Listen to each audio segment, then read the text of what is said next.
therapist, and she is a guild certified Feldenkrais practitioner. Did I get that right, Cheryl?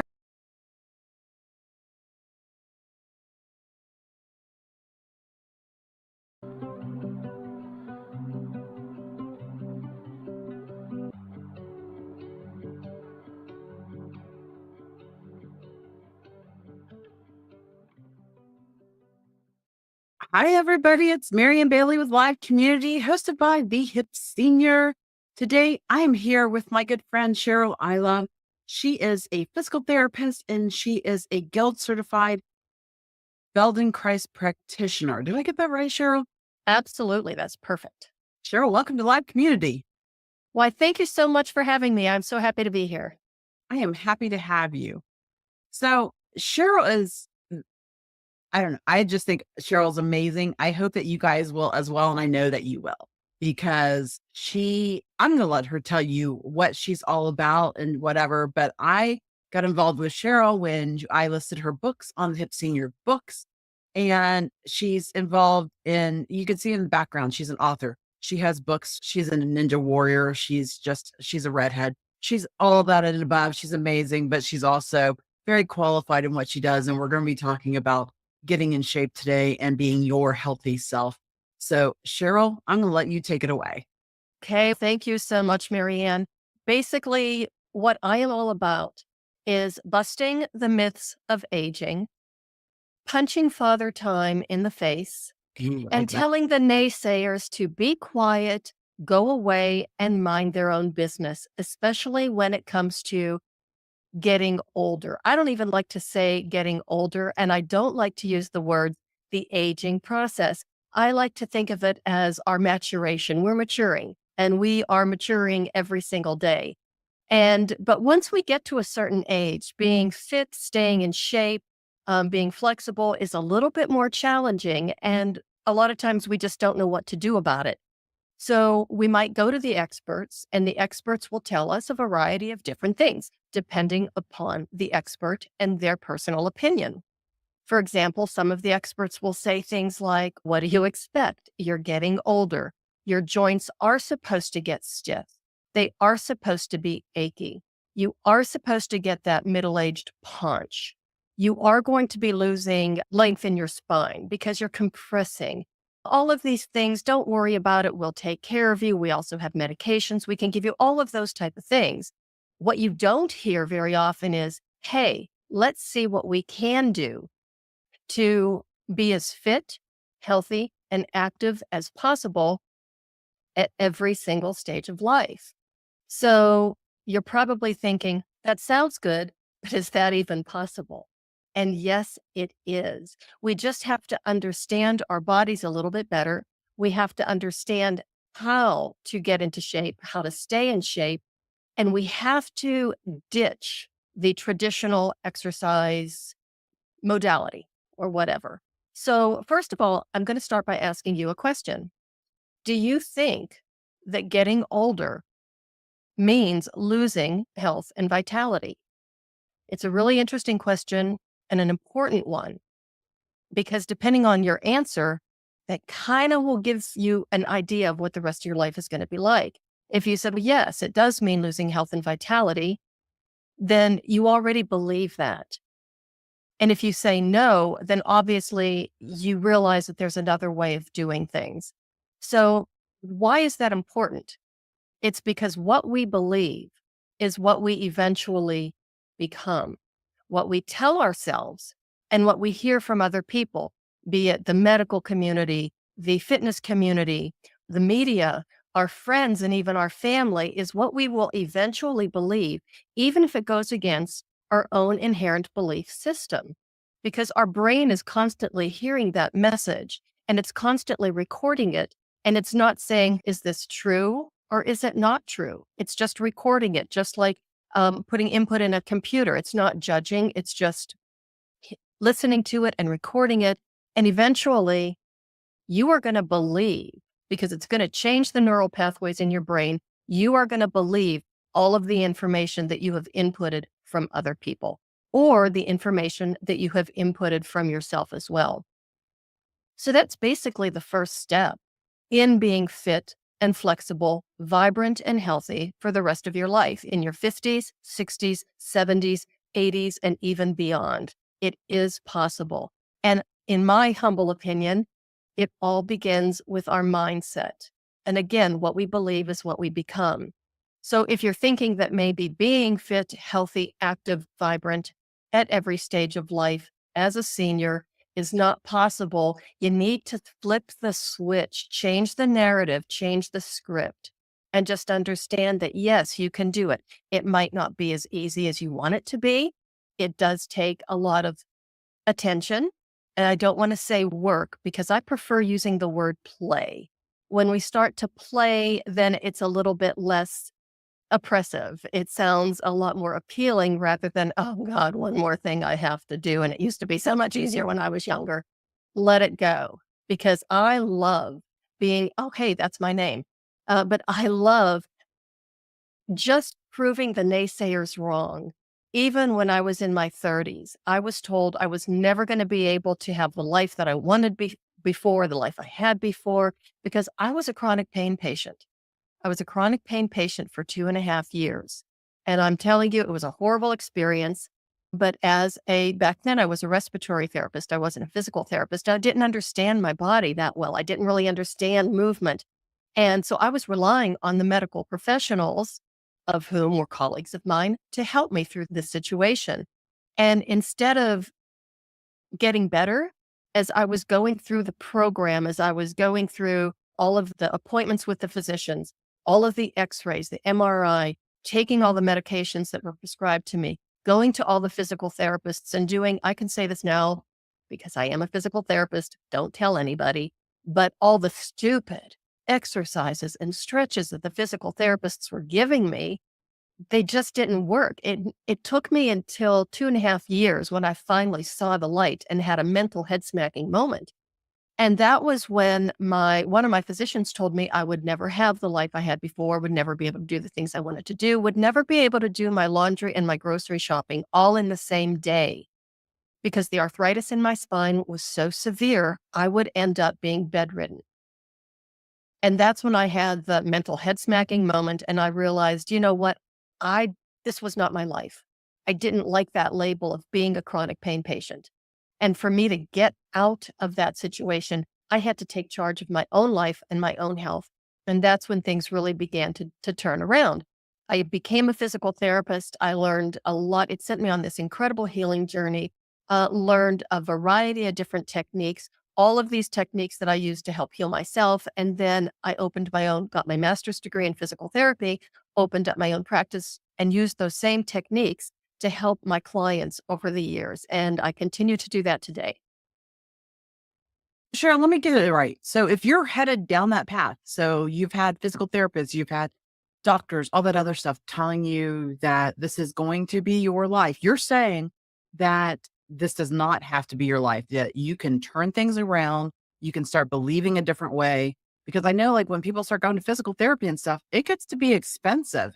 They spend a lot of money for doctors to tell them this information and go to physical therapy and spend those copays, even if they have insurance, all that stuff. It gets to be expensive. But you're saying you can stop this process and reverse it. Yes, I can. You can to a certain degree. And you're absolutely right. It is expensive. It's also exhausting. And it depends on who you choose as your physical therapist, as your physician. Not all PTs are alike. So if you are going to a physical therapist, if the physical therapist is giving you the gloom and doom type of projection that I was given, or your physician is, you might want to look around because there are so many different alternatives. But the other thing, talking about alternatives, as you said, I'm a certified Feldenkrais practitioner. There are so many different other alternative modalities out there besides physical therapy. And I'm not knocking PTs. I'm not knocking the profession. They do very good work, but it didn't work for me. So I don't know why I even thought that I would become a physical therapist and offer people the same model when it didn't work for me. But the good news is there are a lot of different alternatives out there that we have at our fingertips. Yes, they're also expensive. They also can be time consuming, but they're a lot more empowering and giving us our power back and teaching us how to move better and feel better and to move without pain, to move with less effort. And I actually am hoping over the series of these Fit Over 50 webinars to be able to share some of those tips, some of that insight with you so you can go on your own healing journey to either improve the way you move, the way you feel, or to, if you're already in really good shape, to capitalize on it and keep it going for the rest of your life. So I hope to take some of you all with me on my journey as well with this because I 100% believe in what Cheryl does. And I know that I have struggled with some of these things that she's mentioned like my entire life. I've struggled with my weight my entire life. I've struggled since I turned 50. I am now 53. I've had 3 years of excruciating pain of not being able to walk for periods of time, like months at a time, being just, and I have stairs in my home. So let's see if we can all kind of start doing this together. Let's create a community and be healthy together because I know I want to be healthier. I don't want to be 60 years old and be bedridden and not be able, sorry, not be able to walk and do things that I want to be able to do. I want to be able to enjoy my grandchildren someday and do this stuff. What do we have to do to even start that process? And Cheryl, while we're at it, what does guild certified Feldenkrais practitioner mean? If people don't know what that certification, what that title actually means, can you give us a Okay, little? but before I explain that, I have to sit back and give you kudos, great applause. Thank you so much for saying that about community. That is one of the biggest things because if you surround yourself with like minded people, it's going to be so much easier for you to be on this healing journey, this journey of health, self exploration, vitality, than it is if you're sitting around with a bunch of people who are the naysayers. Bless their hearts, just wish them well, but cut them out of your life or at least create some distance because they're not going to be serving you well. But if you create a community where you can support each other and just you say you don't want to be bedridden at 60, who does? I met a man recently, don't tell my husband, but I met this wonderful man who at the age of 60 decided he had to change something. Something had to change. He was really overweight. He was having a lot of health issues. And he started running at the age of 60. And he is now, that was 2 years ago. He lost a tremendous amount of weight. He looks fantastic. And just last week, he did something called the Everest 2030 or 20 something. I don't know what it was, but where it's an air quotes mountain. And I think it was Washington, the state of Washington, where they simulate climbing Mount Everest.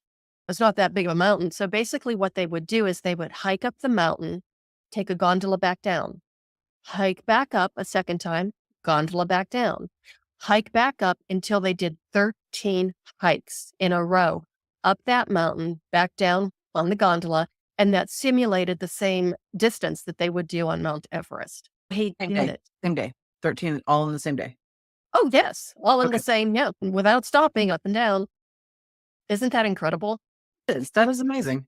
2 years ago, where he was at that point, and then he just made that decision. And he said, "Was it easy? No. Am I glad I did it? Oh, yeah." And he's so excited. He just keeps on laying down more challenges for himself because it's given him new vitality, new energy, new purpose.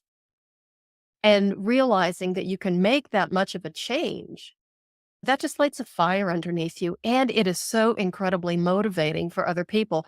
But that I'm tying that into community. So this was a long way of getting around it. He started a podcast and a community for mature runners. And the name of the podcast, you'll love it. It's Running for Your Life. That's Ah, that's the name of the podcast.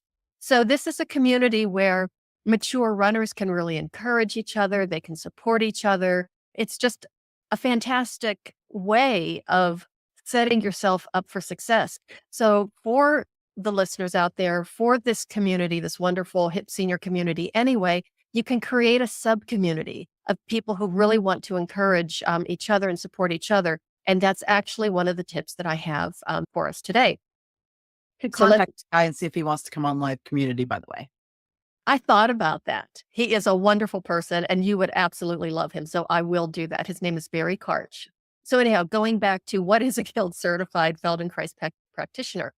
Feldenkrais is a very sophisticated form of neuromuscular reeducation based on the scientific principle of neuroplasticity, which is just a fancy pants name for a neurological term that means that our brain, our bodies, our nervous system, which of course everything's just so interconnected, it is just one system, is inherently flexible, malleable, and can change during the entire course of our lifetime. We can change and interrupt habits and patterns that we have had even our entire lives. We can gently interrupt them to allow for new patterns to come in, whether it's cognitive, sensory, movement, thinking, feeling, all of that can be so positively impacted through this neuroplasticity. And that's what Feldenkrais is based on. So we actually change the pathways in our brain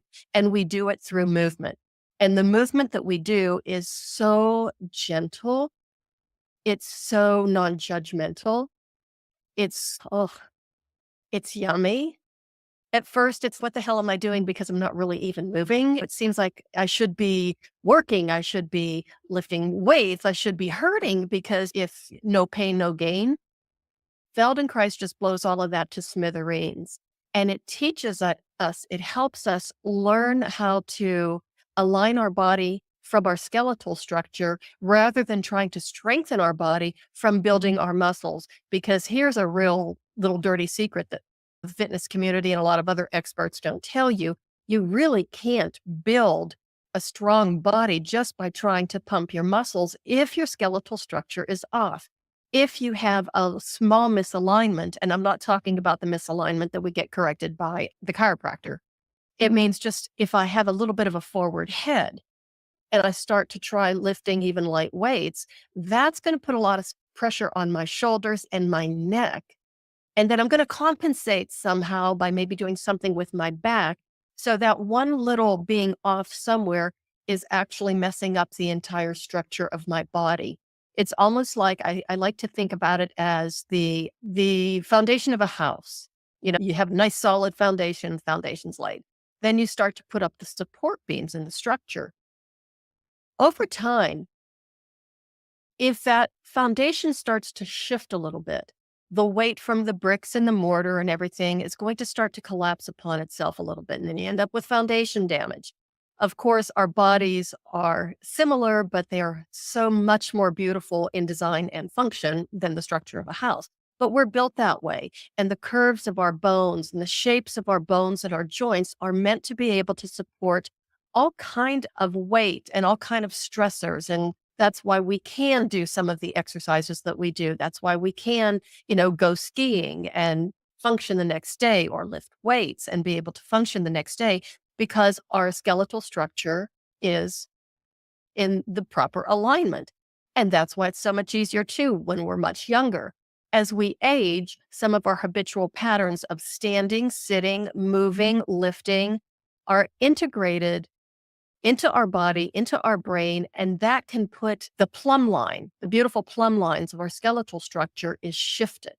Maybe so that leads to arthritis in a knee, arthritis in a shoulder, in our spine, different injuries. So it's not because, oh my gosh, I'm getting older, I'm falling apart. No, it's not because you're getting older. It's because something is misaligned. And the way you're moving maybe needs to be changed a little bit. So that's what Feldenkrais does. We have two ways of working in Feldenkrais. It's called awareness through movement lessons. And those are more like group classes where people come to a group class either on Zoom or in person. And the practitioner, myself, would be guiding them through like a series of movement patterns that lasts about 45 minutes. Another way of doing it is hands-on, which is what's called functional integration, where you're actually moving the person in very gentle ways. And I'll tell you some of the rules about Feldenkrais. Basically, there are no rules. The one main rule in Feldenkrais is that we have to make ourselves comfortable. When in your life have you ever heard That idea. right? The better you can beat yourself up and the harder you can beat yourself up, yay, you're one of the winners. No, we'll start I'll give you a scenario. Lie down on the floor and make yourself comfortable. Now, right about now, probably half of the listeners are going, ooh, I don't want to get down on the floor at all, let alone lay on the floor. And how could lying on the floor be comfortable? You might be surprised. You lie on the floor and it's okay, this isn't comfortable at all. So you make tiny adjustments to help yourself be comfortable. Maybe you need a pad under your head. Maybe you need a bolster under your knees to take pressure off of your low back. Lying on the floor on your back with your knees straight can be incredibly uncomfortable for your low back. So we figure out how we can make ourselves comfortable. And then all of a sudden it's like, oh, wow, I can breathe. All of that excess tension and unnecessary tension and energy I'm expending on my body to keep myself in an upright position lets go. And now all of a sudden, everything else releases. You can relax. The muscles start to soften. Your breathing starts to get a little bit deeper and easier. What we have just done in this little scenario in just a few moments' time shifted ourselves, our brain, our nervous system out of the sympathetic nervous system, AKA fight or flight, into the parasympathetic nervous system, the one where relaxation, digestion, blood flow, bodily functions, muscle relaxation takes place. In our society, we are constantly bombarded with information, with stimulation. And a lot of it isn't good news. Let's just put it out there. And that just puts us into this excitability, this fight or flight, which fight or flight is a natural neurological reaction to danger.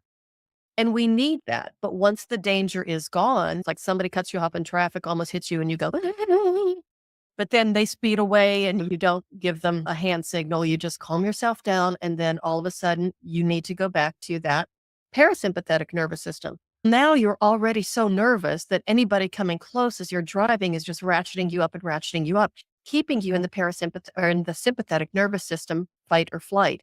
Our hormones are just going all way out of whack. Our blood chemistry is changing. Our heart rate stays up. The blood pressure stays up. That's a really unhealthy place to be. So that's why there's so many wonderful benefits of Feldenkrais, but that's another one is it teaches you how to be able to transfer and transition out of that sympathetic nervous system into the parasympathetic state. So I know this was an awful lot. Does that make sense? And do you have any questions about it? I think it makes a lot of sense. I'm sure I have a billion questions after I go back and rewatch this video. I do know that when you said our heads leaning forwards, I read an article recently that was mentioning cell phones, like how much our heads are leaning forward more because of the use of cell phones. We always have our heads buried in our phones these days. We're all looking at them or whatever, and this motion of our heads leaning down is causing that. So I would imagine that your program, I don't know what to call it, you tell me, would help fix some of that narrative as well.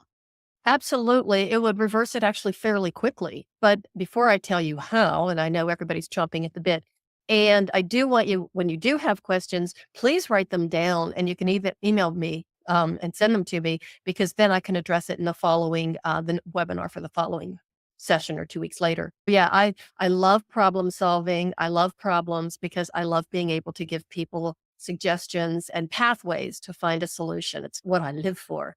But before I tell you the little secret of how to correct a forward head without even trying, I want to talk about cell phones just for one moment because you're absolutely right. We all have these wonderful little devices and they're, oh, hey, look, there's my little Bruno, my little Italian greyhound. We all have those devices. They are such a gift and such a godsend in a way, but they're a blessing and a curse because we are constantly looking at them. And it's not just our posture that I'm concerned about with the forward head position. It's a safety issue. And it drives me crazy when I am in public and I see especially women with their heads in their cell phone, paying attention to this little device and not paying attention to what's going on around them. It absolutely terrifies me because predators love a distracted person. And that's what they're looking for. Someone with a cell phone is a distracted person. You're an easy target. If that cell phone is in your pocket, your backpack, your briefcase, your purse, then you're free to lift your head, look around, pay attention to your environment, look people in the eye. Yes, even strangers, smile and say hello. Even strangers, you might be surprised. So that's my little, I guess, PSA for the Not day. only will it make your what not only will it make you more aware and make people realize if you smile at them and look at them in the eye and say hello, that yes, you're aware and you're paying attention. But guess what? It'll also brighten your mood and brighten your day because or someone else's day because you never know. Just sharing. And I've been on this kick lately. Oh my gosh, I've been on such a big kick of sharing love and kindness. Be kind to people, even people that you don't know, because I cannot tell you how many times people have said hello to me just randomly or been nice or kind. And it's just brightened my whole day. And I've had a really shitty day up until then. And then all of a sudden I'm just like, cool, that guy was good looking, or that person was really nice, or whatever. And they said hello to me, whatever the kid scenario may be. You just don't know. Edwin from one of the networking groups I belong to tells the story about how he was walking through a city one day and wanted to say hello, stop to say hello to this person. And this person didn't want anything to do with him. And he was just like, hey, just talk to me for a few minutes. And the guy, whatever. And he kept pushing at him and just nagging him, but let me talk to you. Let me talk to you and whatnot. And I know that I'm grossly exaggerating this. I'm not exaggerating, but I'm probably telling it all wrong. But the point of the story is that this guy contacted him later on, found him, went back through social media and stuff and whatnot, found the guy, called him and thanked him because he said, on the way, I was on my way to kill myself. And your kindness that day changed my life. Mm. You never know by being kind, even if it's on social media. If you have something kind to say instead of something crappy, instead of being a keyboard warrior, say something kind instead of mean. Take the benefit of the doubt. Just be kind. I love that. I think that, yeah, we seem to have lost that. When I grew up, yeah, I'm older than you. And when it's be nice to people, you always treat people the way that you want to be treated yourself, the golden rule, and do unto others as you would have others do unto you. Some of those others were never taught that rule. And I think that we're getting away from that. It's almost, and maybe it's social media or whatever. It's like, he who is the meanest wins, he or she who is the meanest wins. And that's just stupid. And now I'm going to tie this into this little conversation and the segue into neuroplasticity. Because when you look at somebody and you smile, the neural pathways in their brain is mirroring that. It's called mirror neurons. When you smile at somebody, even if they're having, as you say, really royally crappy day, all of a sudden they're getting the signal that smiling, that joy, that happiness is like that mirrored in their brain and those synapses.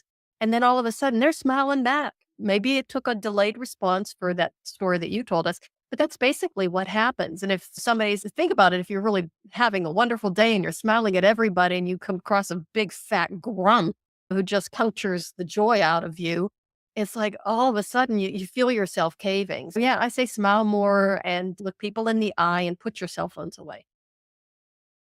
Yeah. Especially, sorry guys, if you're sitting at a restaurant with somebody and you're sharing a meal, be engaged. Put your phone away. I used to always have my phone out because my daughter was younger and I was worried something was going to happen, whatever. And I think we use that as an excuse also. Because if your phone's ringing, you're going to hear it probably in your purse or in your pocket or wherever. But just put it away, be happy and be engaged in the moment. Because I think often by having our phones out, we're wishing time away. And some of us, am aware that some of us don't feel good and some of us hurt and some of us are sad and some of us are in pain and we do wish time away. But hopefully Cheryl can help us re-engage and bring back the not wanting to wish things away for us. So how do we do that? And how do we disconnect from that phone? And how do we get our head back into alignment? Mhm. All right. Okay. So that was beautiful that you tied that all the way back from this little tangent. I promise I need to come back to this. So now I was talking already about getting down on the floor and making yourself comfortable. So just the act. So, okay, we're talking the forward head position. Can And then, yoga mat help with that, by the way? I'm sorry, Can people use like yoga mats? Does that help with that floor idea? as far as using the yoga mat for what? Just being more comfortable. You were like saying get more comfortable, and you were saying some people are like, "God, get on the floor." Does like a yoga mat, does that bring that back into play? Can people use yoga mats to be more comfortable on the floor? Absolutely. You can use your yoga mat. And I'm going to take it like maybe a few steps more further than that. Yeah, yoga mats are great, but they're not real thick. I have a fantastic yoga mat. I don't have it here, otherwise I would show you. But it's a very thick mat because I take a class where we do a lot of things on hands and knees. I've got bony knees, and I want to be comfortable. So I got it has a very thick. It's wonderful. I think I got it at Target, and you can look online, whatever, for them. I like those thicker yoga mats. They're going to be a lot more comfortable for you. So that's what I would recommend. I like that as well. Yeah, they're great. I love mine. Okay, we'll get the yoga mat. The one thing that you don't want to do, and that's why we're on the floor instead of getting on the bed. You can go on a bed or a couch. That's too soft. What you need when you're doing something like Feldenkrais and you're trying to realign your body, reorganize your body is the way we say it in Feldenkrais. What you want to do is you want to be on a firm surface. So that's why it's so important to be on the floor, even though it's really uncomfortable at first. Once you have the yoga mat, you can take a couple of maybe a blanket and double it or triple it, even if you want to. But you don't want it to be too soft because then you're going to sink into it and you won't get what we call the proprioceptive feedback from the firmness of the floor. And so Mm. you won't be able to contact the shapes of your body. So it's going to throw things off. So a thicker yoga mat, a thicker blanket, but just don't go on the bed. It really has to be on the floor. And I'll give you another tidbit about that in a minute. I'll make a note floor here. I also know, Cheryl, that there's going to be a lot of naysayers out there that say, no, if I get on the floor, I will not get back up. Yes, and that's why I actually made a note to set floor in my notes. So I'll finish this, what to do, and then we'll talk about those people who say, I am absolutely not going to do it because I have a beautiful story about that. So anyway, get down on the floor, and what you're going to notice is do bend your knees. Don't try and lie on the floor with your legs straight because that's really uncomfortable. You can take a bolster, you can take a big, huge pillow, you can take maybe two pillows, put them under your knees until you feel like there's no tension in your low back. So using props is what we're all about to make ourselves comfortable. And once you learn how to make yourself comfortable, that triggers a reaction in your brain, a kind of internal awareness that it starts to become automatic in other things and in other positions. So pillows under the knees. Now your head is going to feel like it's like falling backwards because if you have a forward head position, then you have the arch forward. And if you try and lie back, you're going to crimp the back of your neck. And that is incredibly uncomfortable. So what we do is I use pads. I don't know if I could reach that far without knocking a few things over, but I actually have they're gardening pads. So you can get them at the gardening store, you can get them at Target, you can get them probably online. But I use these pads and put them under my head until my head is in proper alignment. Or I do that for my clients until I see that their head is in line with their spine. A lot of times when I do that with somebody, I'll hand them a pad and I say, put this under your head and see if it feels better. Or first I'll say, do you feel you need a pad under your head? And they'll say, no, I think I'm fine because they're used to it. So I hand them one pad and say, put this under your head and see what it feels like. It's, oh, yeah, that feels better. Okay, try another pad. Oh, that feels even better. And then once they're ahead and I can see that they're in alignment and there's absolutely no strain on their neck, then I know that they're comfortable and they know they're comfortable. So you don't want to get, Where things that people kneel on in the gardens. yes, absolutely. Okay. Do you want me to get up and grab one? How? Because you'll Okay, knock. good. We're good. I think we It's a all. little bit of an obstacle course here. Yeah, I think we But all yeah, with that they're means. just gardening pads. You get a nice flat support. If you have a very firm, flat pillow, that would work as well. But again, it's just like being in the bed. If you have a thick pillow, you're going to sink back. Your nervous system isn't going to get the information it needs to receive. It really does need to be something firm. You could even use a book or a couple of books if you want to. Just making sure that be the princess and the pea. That's exactly what we want to be. Everything wants to feel so good that you could fall asleep on the floor. And all you have to do once you're comfortable, everything's in alignment, all you have to do is breathe and relax. And you will be amazed how quickly all of a sudden you'll get this one breath that goes, oh. It just happens unconsciously because your nervous system is going, okay, everything's cool. We're safe. We can let go. And that's exactly what happens in Feldenkrais. You're letting go of unnecessary tension, patterns that aren't serving you. It just all snowballs into a beautiful package. So if you're putting pads underneath your head and you're alone and you don't have anybody to view, are you straight or whatever? So basically do it until it feels right. And if you put one too many, you'll feel it and you can back down. Yes, exactly. You will know. And here's where I have a Now, little. what's that average number? Is there like three, four? If you go to the store and you buy some, If you're going to the store and you're buying pads, buy a lot of them, buy at least 4 maybe, because they are cheap and you can use them for other things like kneeling if you have to get down on your knees and dig something in the back of the closet. And I'm not going to give you a number of how many typically people need because everybody is so different. And if you don't have anybody else around, yes, you said the exactly correctly. You'll know if you have too many, you'll know if you don't have enough. And we have a saying in Feldenkrais that goes like this: trust the intelligence of your nervous system because it will give you the signals. What we have to do is listen to the signals that our body is sending us. A lot of times, and I'll use mild pain as an example, you tweak your knee and it's, oh, I'm going to ignore it because it's going to go away. And then your body's going to start tapping you on the shoulder, going, you better pay attention to it. And then you don't, and the knee starts hurting more. And then it eventually snowballs out of control. Paying attention to the sensations in your body is really different. To be able to take that time, turning off all the devices, turning off the music, not letting the dogs romp on top of you as you're trying to do this. It's really giving yourself time to sink into yourself and your own body. It's not that it's difficult to do. It's difficult to give yourself that kind of awareness and that kind of permission. A lot of people meditate. I don't meditate. I have ants in my pants. I can't sit still and empty my brain or my mind because it just doesn't work for me. But I can get down on the floor and do that because that works for me. Or I can do slow, gentle movement and I can get into that state.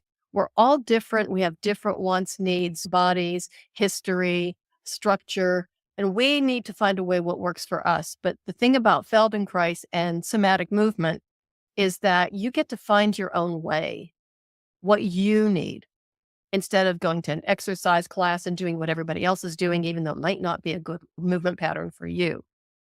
But question? when you say somatic movement, does that have anything to do with your book, your ninja book back there and the swords behind you? Is that somatic as in sumo? Somatic movement is just another one of those fancy words of describing the mind body connection. And there was a lot of hoopla several years ago, mind, body. Like all of a sudden, finally, we realized the mind and body were connected. Duh. Same, that's But all. Oh, really? yeah, it's both. Why didn't anybody know that before? But to me, the somatic movement takes it to a deeper level because there's always a mind body connection if you're moving, but it takes it to a deeper level where you're really sensing internally what's happening in your body, in your sensations, in even a very simple movement of taking my hand and maybe just turning it over. It's, oh, what happened in my forearm? What happened in my shoulder? I noticed when I did that, my chest opened a little bit and I felt more open, as opposed to when it's in, I feel a little closed off. Something that small. It sounds so ridiculous, but it's amazing how much power, both as a education and experiential way, that small movement. Yeah, that small movement can relate to that book because that small movement can be something that when somebody grabs me can take down somebody half my age and twice my size. So let's pause there for a second. Unrelated to this, but related to this at the same time. Will you please tell everybody the story about how the guy wanted you to come to the dojo and he was like, you want to be able to take down men with your legs or whatever that story is? Because I love that story. Yeah, that's I a don't great think story. about that story. Okay, so this was the first time I met my sensei was my acupuncturist before he was my teacher. So he was referred to me by one of my clients who knew I needed an acupuncturist. And she said, try this guy. I really like him. So because this woman told me she liked him, she was really picky. Yeah, she chose me. So of course she was picky. So I thought, okay, I could trust her. So I called this guy, made an appointment. And the very first time I met him, I went into his office and gave me some shorts to change into and a t-shirt so he could do acupuncture on me. And the minute he started putting needles in my legs, he got a very far away look on his face. And he said to me, with your legs and my coaching, I could teach you how to kill with these things. And I'm lying on the table going, who thinks like this, let alone says it out loud? Right? And this is a crazy person. I need to leave. I need to grab my purse and run. Unfortunately, I was literally pinned to the table. I had needles in my arms and my legs. Unless I wanted to try and get up and go running out the door with needles sticking out all over me, the man had a captive audience. I, of course, said no. Absolutely. And Sounds like the beginning of a horror movie, by the way. no, it's not the beginning of a horror movie. It is the beginning of quite a story. I did say no. He never gave up. He just kept trying to get me to train with him. It took him 3 years until finally he broke me down. He wore me down and I said, okay, I will take a few classes just to prove to you how much I'm going to hate it. I was 47 years young at the time, and I thought that I'm in it for maybe a month, then I'm out. 10 years later, I became the man's first female black belt. In 20 years of teaching, he never had a woman achieve such a high rank. So that's another part of this fitness over 50 stuff. You are never too old to try new things. And isn't that an amazing story? Now, when I met Cheryl, I was like, my first reaction would have been like, yes, I do need to be able to kill with these legs. But even if I didn't, well, obviously, we're not going to walk around killing people with our legs. But obviously, if I had the ability to do it, I want the ability to be able to do that. Well, yeah. Okay, so I just want our lovely little community to know this because I think it's just hysterical. It's hilarious that of all the people who have heard this story, of all the people I have told this story to, only one person said, hey, I would have said, yeah, sign me up, teach me how to kill with my legs. And that was Marianne. Only one. Gosh. Your people have no sense of humor then because they totally should have. Yeah, maybe I may have had one or two say, yeah, I've taken him up on it. So it took me 3 years and I did finally take him up on it. That is awesome. And if you guys haven't checked out her books, obviously they're behind her. You totally should check out her books because Cheryl's story is just amazing. And that's why I connect with her so much. It's not that we both are amazing. We have red hair. It's that she has this energy and this vibrance to her. And the fact that she became a black belt. How old were you? 50? I was 47 when I started. I was 57 when I got my first black belt. I will be 67 next week. Feel free to send me birthday wishes. And I am currently Gifts. working on my third level black belt. That is absolutely wonderful and a little insane at the same time. It's because most people think I can't do it. I'm too old. I hear this all the time in the senior community when I am out there teaching technology or when I'm doing any of this stuff. And I say, oh, you could do this, or you could start a passion project or a business. No, I'm in my 60s. I'm too old. Stop it, folks. You're not too old. 60 is like the new 40, right? Or 30 in Or Cheryl's case. whatever.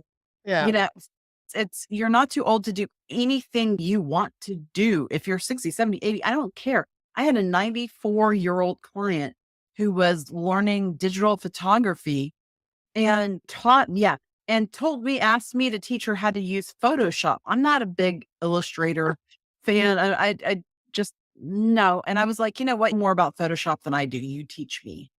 because I use things like Canva and stuff for graphic stuff. I'm not that technically advanced that I do that, but that a 94-year-old woman is using Photoshop and Illustrator and stuff like that. for her stuff was amazing. And so you're never too old to learn something new. Absolutely. And thank you for saying that. And that goes back to the very beginning when I said, what you believe is what you become, and what you tell yourself is I've what been you telling eventually myself the believe. wrong story for years now, so I want to start reversing this. So what Yeah. so lead us on. Okay. Just okay. It starts right with the mindset and changing that narrative. You are not too old. And I will tell you this, this is just between the two of us. So don't tell anybody else. Okay. At the age of 58, when I turned 58, I decided it was time to start engaging in more age appropriate activities. So I started pole dancing. I love that. So I still am pole dancing. I still do ballet class. I took ballet on Saturday. No, yesterday. Yesterday was Sunday. And and I think I do it because I can. And to me, it's almost like giving a double middle finger to the people who told me I would never have the life that I had before. I would never have the life that I wanted. I could never do my laundry and my grocery shopping on the same day because I was too broken. The arthritis in my spine was so severe. If I had believed them, if I had listened to them, where would I be right now? I got a pole right over there in my basement in the girl cave. I love It's just you can do anything. So this is even more interesting. One of the women that I met in pole, as a matter of fact, I just saw her yesterday, just turned 73. She is 73. She is in pole class. She is going to be competing next Saturday. another person that needs to come on live community and tell everybody you are never too old to do whatever you want to do. Pretty amazing. It's just amazing. I know. So anyhow, that's it. It all does begin in the mind, and what you believe is what you become. If you say you're too old, then guess what? You're too old. But if you tell yourself, I'm not, I want this challenge, and what lights a fire under me. So for the rest of you, I don't know, let this light a fire under you as well. What really does it to me is when somebody tells me that I can't. You can't do that. You're too old. You're not smart enough. You're too big. You're too small. You're too this. You're too that. We're all too something. No, you can do whatever you want. You put your mind to it. You find the right people to support you, and you can do it. But I do want to, I know we're going a little bit long here, but I do want to go back to the floor. Yeah. For those of you who are thinking, there's no way I'm going to get down on the floor. Hey, it does not have to look pretty. It does not have to look good. You can put down pads for your knees or whatever on your way to get down there. If you need help getting down on the floor, if you really feel like you're unsafe, and you might want, go to a physical therapist, hire somebody, or go to a physical therapist. I want you to be safe. If you have like sturdy furniture, you might have to use to get down on the floor and then back up again. That's okay. It's not cheating. We have a saying in my martial art, if you're not cheating, you're not trying. So just getting down and back up again, you have no idea how much that does for your balance, your flexibility, your core strength, and you're going to be a lot safer. Your balance will be better. You won't have a fear of the floor. The floor is your friend. As we get older, we don't get down on the floor enough. So we develop this fear and a fear of falling. And then when we do fall, it can be catastrophic. So that's another way of keeping yourself fit, healthy, and vibrant. And I had one client who she was in her 60s at the time, and she kept saying, no, I'm not going to do it. I can't do it, blah, blah, blah. And we went on and on for weeks. And finally I said, Carol, forget about it. It's all right. You're doing so many other wonderful things. If it's not going to work for you, it's not going to work for you. You don't have to do it. So stop beating yourself up and celebrate the accomplishments that you've made so far. And she would come in with a friend of hers. They would work out when I had my physical office once a week. So about a month later, she came walking into my office and she casually happened to mention, oh, by the way, I'm not getting down on the floor once a day. I'm doing it twice a day. And my jaw just dropped open and I said, what? And she said, yep. And she said, I wasn't going to tell you until I knew I could do it. And I was doing it on a regular basis. But she says, it was really hard at first. I just struggled mightily, but I kept at it until finally I could do it. What made her decide that she was going to do it was she was expecting her first grandchild. She wanted to be able to get down on the floor with her grandbaby and back up again, be able to carry her grandbaby. That was the motivating factor. We all have something that lights a fire under us. What is it that lights your fire? What is it that motivates you? What is it that you really have a burning desire to do or to avoid? I love that so much. One of my favorite podcasts to listen to these days is Mel Robbins. And she had Jamie Kern Lima, or is it Lima? I know here in Ohio, we have Lima as one of our cities, but I know some people say Lima. So whichever way your last name is pronounced, if I'm hacking it, I'm sorry. But she sold a cosmetic company to L'Oreal. I think it was like $2.1 billion that she sold this for. But the point of the story is that she went to all these investors up front and was like, please help me invest in my company. Please believe in me. Please help me do this and whatever. And she kept being told no. And she went to this one investor and he told her no. And when she went back to him and said, why? Why are you telling me no? He said, because I don't believe you're skinny enough and you're pretty enough to be selling cosmetics. And so she was on Mel Robbins' podcast. And since then, I've listened to her audiobook as well. She has a couple books out there. Uh, and one of the quotes that I have 4 quotes that this woman gave on this podcast with Mel Robbins that I wrote down and stuck here to my laser printer next to me. But the one that stands out for this episode was, no one can tell you that you're not the right fit. And Cheryl is proving that every single day. She proved that she could overcome arthritis in her back. She proved that she could overcome all these fitness challenge, all these mobility issues that we can overcome. For me, like I said, there's been periods of time in my life that I have not walked. There was a time for that almost 2 years I could barely walk. I couldn't go up and down my stairs in my home to do laundry. My husband was doing laundry, which was really nice, by the way. But that's one nice thing I can say about him in the past was that for almost 2 years there, he did all the laundry. By the way, if you have brand new white towels and brand new white jeans, do not let your husband do the laundry that week. Brand new blue jeans, not white jeans, blue jeans and white towels do not mix, by the way. But that these things can be overcome. And I'm so looking forward to it because I was telling Cheryl before we got on here, I fell down my stairs a couple of weeks ago now, 13 stairs that I landed in at a puddle at the bottom of my stairs. She's going, what? And I realized that I could have been so much more hurt. And I've been working really hard lately on some flexibility and some movement stuff, whatever. If I hadn't been doing that, maybe I would have been more hurt. Maybe it would have been a completely different story. But it re-injured a knee that I've been having trouble with, that I have arthritis behind my kneecap. And so that's one of my motivations, is that I want to be able to walk when I'm 60 and 70 years old. If my daughter's getting married this coming spring, I want to be able to move better at her wedding. I want to be able to get out on the floor and dance with people. I want to be able to carry her children if she has gives me grandchildren someday. All those things. I want to be able to, one of my bucket list places is Greece. I was asking the other day, because I've been to Europe, but one of my first reactions was, are there a lot of steps in Greece? Yes, the answer is yes, there are. There's a lot of hills, there's a lot of steps and stuff like that. A lot of cobblestones as well. A lot of uneven surfaces. Yeah. So this body is not going to take me there. I want a new body to do that. So join me in getting with Cheryl to figure this out and how to be more flexible and be more moving. Cause I bought a bike last year. And right now, like just getting on my bike, my knees are hurting, which is good and bad.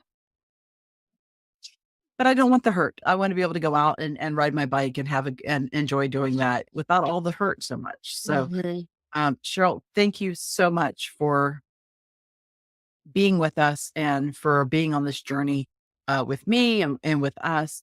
I want to probably create some kind of, we're working on having a chat messenger program with Community Life for the HIP senior.